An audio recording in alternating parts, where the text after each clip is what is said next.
কামারপুকুরে শুরু হয়েছে কামারপুকুর মেলা।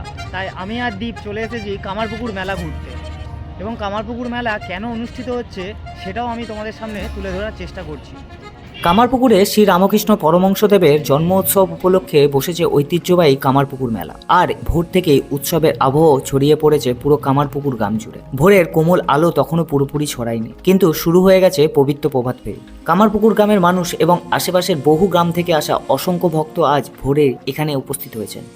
ছোট থেকে বড় সব বয়সের মানুষের উপস্থিতি সত্যিই চোখে পড়ার মতন। কারুর হাতে পতাকা, আবার কারুর হাতে ঠাকুরের ছবি, আর সবার মুখে একটাই আনন্দ, ভক্তির আনন্দ। প্রভাত ফেরির সেই পবিত্র পরিবেশ সত্যিই না দেখলে বোঝানো কঠিন। চারিদিকে ঠাকুরের নাম, ঢাক কাশির ধ্বনি, আর ভোরের নির্মল হাওয়া। মনে হচ্ছিল পুরো কামারপুকুর যেন আজ ভক্তির আবরণে মোড়া।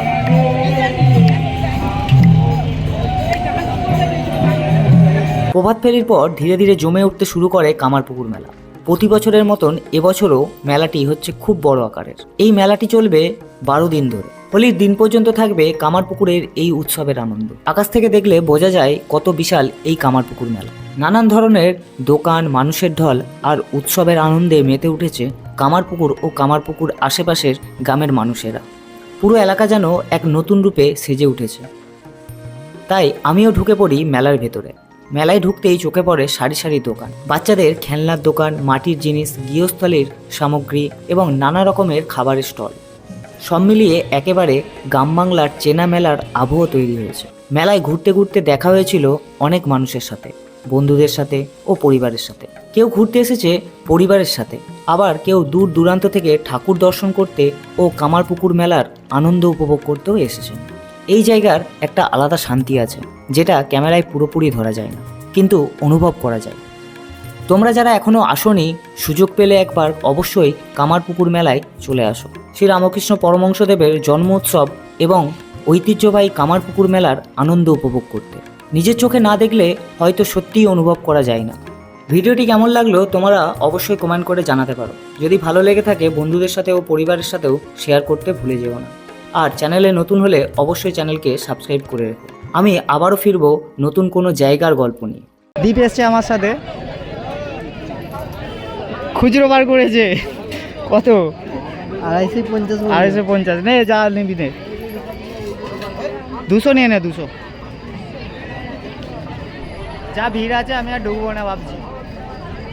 কাকা এইখানে কি ভাবছে? জিলাপি। কাকা জিলাপি কত করে? 200 দাও না কাকা জিলাপি কত করে? 560 টাকা। কমই দাম নাকি রে?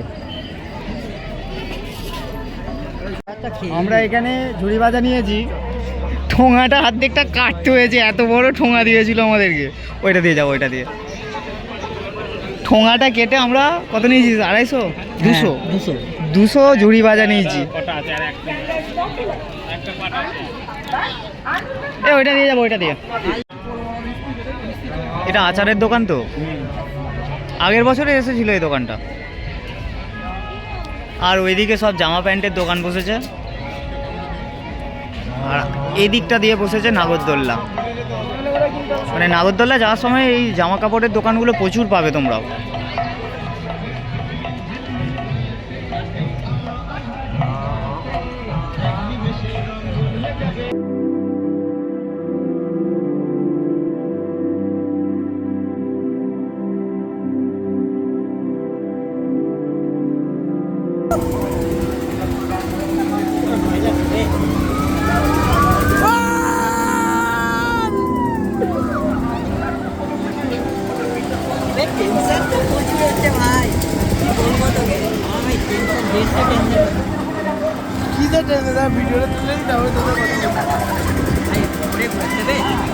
জোড়া ঘোড়া